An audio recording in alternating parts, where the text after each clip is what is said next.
Hindi pa na ng buka. Ito, practice lang. Hello everyone. How was your day? How was your life? Siguro boring na kayo. Ito, choco pie ng Korea. Ang sarap niya. It's matcha. Okay? Tapos meron tayong cookies. Baked cookies ng Mrs. Guzman. Ang sarap niya rin. Recommended ko to. Kasi yan ang pinakain ko. Tapos, meron din cookies ng Korea. Ang sarap. Lahat yan, pinakain ko. Tapos, ang breakfast ko is salad and chicken sandwich. My favorite. And, hindi ako pwedeng gumising ng umaga na walang kape. Hindi pwede yun. Ito yun. Starbucks mug. Baka naman, Starbucks, magbigay ka ng kape. Joke lang. Tapos, ano pa ba? Wala na. Yun lang. Tapos,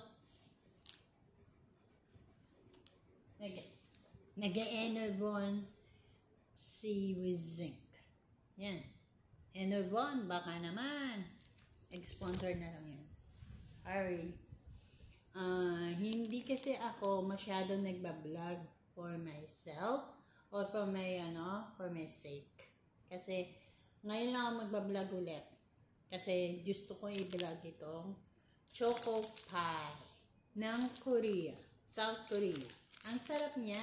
Hindi ako kasi kumakain ng kahit na pag natikman ko ang isang product, tapos hindi ko nagustuhan, ay hindi ko siya ibablog. Sorry, hindi ko siya ibablog talaga. Promise. Kahit anong gawin mo sa akin, she will not be in my vlog. Kahit ano. Kasi itong choco pie made in Korea, South Korea, ang sarap niya. Favorite ko siya. Kahit hindi ako mapunta ng Korea.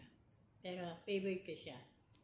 Lahat nga ng Korean drama napanood ko na. Kasi gusto ko lang maramdaman ko na, ay, nasa Korea para ako. Ganon. Pero nasa Pilipinas lang ako. Tapos, ang view ko, parang, you want to see my view. Yan ang mga view ko. Yan. Yan ang view ko. And, I don't recommend my view for anyone. Pero Diyos ko Lord. And, ang ganda, di ba? Yeah. And, I love to watch any drama in YouTube. Pero, ngayon, nagbablog ako sa inyo kasi gusto ko makasama kayo. Yun lang. Bye-bye. See you.